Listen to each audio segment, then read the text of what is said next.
ये फोटो पे आंखों में सब हाँ और बच्चों में ढूंढता हूँ। उसको ये बोला तो वो कह रहे हैं एक कहानी, एक सपना।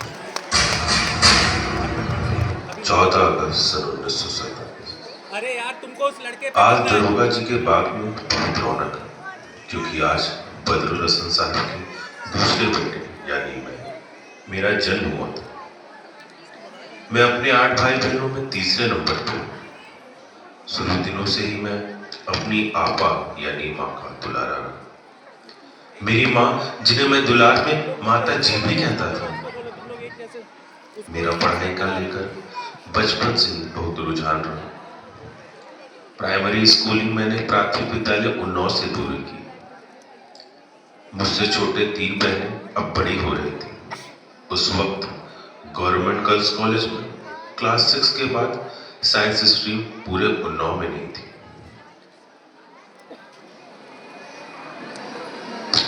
जब साइंस स्ट्रीम फॉर गर्ल्स तो छोड़िए, क्लास 6-7 के बाद लड़कियों को पढ़ाने का चलन भी बहुत कम था। तब मैंने अपनी बहनों को गवर्नमेंट बॉयज कॉलेज में साइंस स्ट्रीम डीओएस सर की स्पेशल परमिशन में एडमिशन करवाया, जो कि वाकई यह एक ताज्जुब की बात थी। खैर, मैंने 12वीं डीवीडीटी कॉलेज उन्नाव से पूरी की और आगे की पढ़ाई के लिए कानपुर यूनिवर्सिटी चल पड़ा। सुबह उठना, गाय भैंस का चारा पानी करना और दूध बेचने निकल जाना। बहनों की अलीगढ़ मुस्लिम यूनिवर्सिटी की फीस जो देनी थी, मेरे वालिद, जिन्हें हम सब भाई बहन भाईजान बोलते, उन्होंने साफ बोल दिया था कि तुम्हारी खुशी है कि तुम्हारी बहनें मास्टर्स डिग्री अलीगढ़ यूनिवर्सिटी से करें, तो इनकी जिम्मेदारी तुम्हें खुद उठानी पड़ेगी। 101, 102, 103, 104, 105। आप अगर इंटरनल फिट है तो एक्सटर्नल हर प्रॉब्लम से लड़ सकते हैं। अरे तुम पीसो मसाला, मैं पंखा झल तो रहा हूं। पता नहीं क्यों जब भी मैं अपनी आपा यानी मेरी माँ और मेरी बहनों को गर्मी में किचन में काम करते देखता तो बहुत अफसोस होता। मुझे लगता कि भूख का एक कैप्सूल होना चाहिए, जब भूख लगे तब उसे खा लें। बट औरत को इतनी गर्मी में चूल्हे की आग से दूर रहना चाहिए। पढ़ाई खत्म करते ही मैंने टीचिंग लाइन को चुना और पिछिया ब्लॉक उन्नाव में एक छोटे से स्कूल से स्टार्टिंग की। जॉब को लेकर मैं बहुत स्ट्रिक्ट और पंचुअल था। एज ए रिजल्ट ये नौकरी छोड़नी पड़ी और हलीम कॉलेज कानपुर में अपनी किस्मत आजमाने चला गया। और यहां भी वही हुआ, ईमानदारी पंचुअलिटी की वहां भी किसी को कदर नहीं थी। लौट के बुद्धू घर को आए उन्नाव। राजा शंकर साहब बॉयज कॉलेज में as a math teacher appoint हुआ, पर किस्मत को तो कुछ और ही मंजूर था और बेईमानी का भागीदार ना बनते हुए तीसरा रेजिग्नेशन लेटर भी मैंने यहां पर दे दिया। फर्स्ट डे फर्स्ट शो देखने वाला दिलीप कुमार को कॉपी करने वाला, देवानंद हेयर स्टाइल रखने वाला मैं फिर निकल पड़ा एक नए सफर की तरफ, जिसे हम सब अपने वक्त में बॉम्बे बोलते थे। न रहने का ठिकाना, न खाने का, बस एक चीज पास थी, वो था एक ख्वाब। जानना चाहोगे कौन सा? फिल्म की स्क्रिप्ट लिखना। जी हाँ, फिल्म की कहानी लिखना। तो फिर लग गया मैं एक ही काम पर, डायरेक्टर प्रोड्यूसर के धक्के खाना, बहाने सुनना, अभी जाओ अभी काम नहीं है, तुम्हारी स्टोरी में वो बात नहीं है, मजा नहीं आया। आज मारूफ का खत आया, लिखा है अभी 6-7 महीने और नहीं हुआ, आने दो, इस बार कहीं नहीं जाने दो। आपा के चेहरे पे फिर से मायूसी आई, गुस्सा भी ऐसे करती जिससे प्यार आता। 1.5 साल बाद फिर से उन्नाव की सरजमीन पे मैंने कदम रखा। खुशी ही ऐसी थी जो अपनों के साथ बांटनी थी। अरे मेरी मेहनत, मेरी स्क्रिप्ट लाल फूल काला दाग एक्सेप्ट हो गई थी। आनंद देशबंधु, अरे डायरेक्टर श्यामल मित्रा का पीए, उसका खत आया। उसमें लिखा था कि आपकी स्क्रिप्ट पसंद आ चुकी है, फाइनली मेरी लाइफ यू टर्न लेने जा रही है। हाँ, सच में लाइफ ने यू टर्न ले लिया। आपा, अरे मेरी माँ, उन्होंने हमें वापस बॉम्बे ना जाने को बोल दिया। हमने आज तक अपनी आपा को कभी किसी बात के लिए ना बोला ही नहीं, तो आज भी उनकी बात सराहना। पर बॉम्बे नहीं तो अब करेंगे क्या?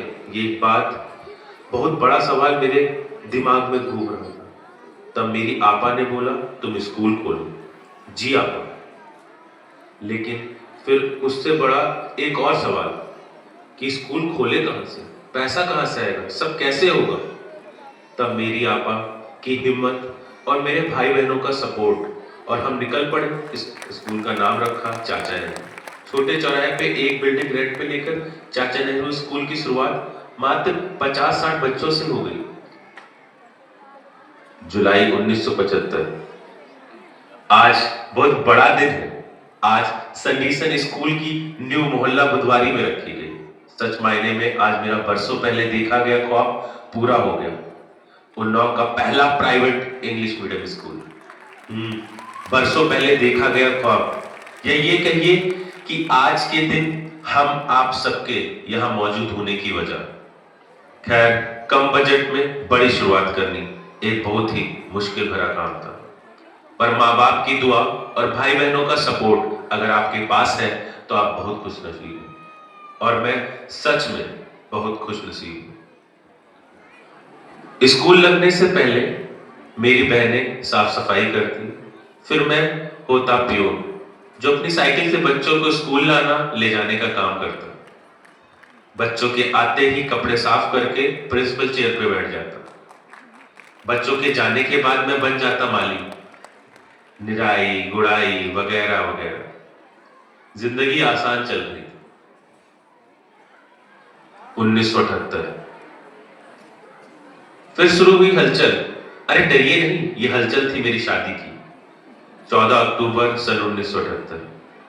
बारात वाले दिन अपने काम पे कौन जाता है? कोई भी नहीं, पर मैं गया। अरे परेशान मत होइए, निकाह के बाद मैं अपने स्कूल आ गया था।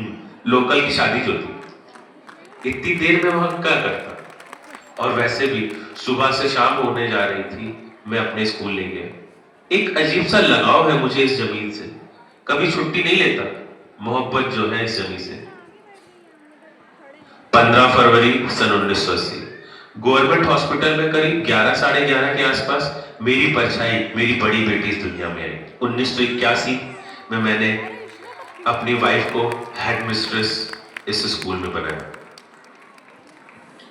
वक्त कैसे गुजरा पता ही नहीं चला। 22 दिसंबर 1983 में दूसरी बेटी का जन्म हुआ। मसरूफियत बढ़ती जा रही है। मसरूफियत के साथ जिम्मेदारियां भी। ऐसे में अपने आप को वक्त देना, अपना ख्याल रखना मैं नहीं भूला। सुबह की वर्जिश, खेतीबाड़ी, बीवी बेटियां, स्कूल, सब कुछ टाइम टेबल के अकॉर्डिंग बखूबी चल रहा था। सुनो राजेंद्र, क्यों ना हम लोग बैडमिंटन क्लब स्टार्ट करते हैं? हाँ हाँ, क्यों नहीं। अरे यू बैडमिंटन का बहाने मेरे टाइम टेबल में राजेंद्र के साथ गप्पे मारने का टाइम और बढ़ गया। ये मेरे मित्र राजेंद्र जौहरी, एक केस के सिलसिले में इनसे मेरी मुलाकात कोर्ट में हुई। वो दिन है और आज का दिन, दुख दर्द खुशी सब साथ। 18 जुलाई 1986। एक बार फिर से मेरे घर में किलकारी गूंजी, मुबारक हो बेटी हुई है। आज मेरा सीना गर्व से और फूल गया कि अल्लाह ने 3 बेटियों की तरबियत का मौका दिया। अब मैं थोड़ा बीमार रहने लगा हूं। चलते वक्त सांस फूलती है और चेस्ट में हल्का हल्का पेन भी रहता है, पर कोई बात नहीं, अभी जिम्मेदारियां बहुत हैं।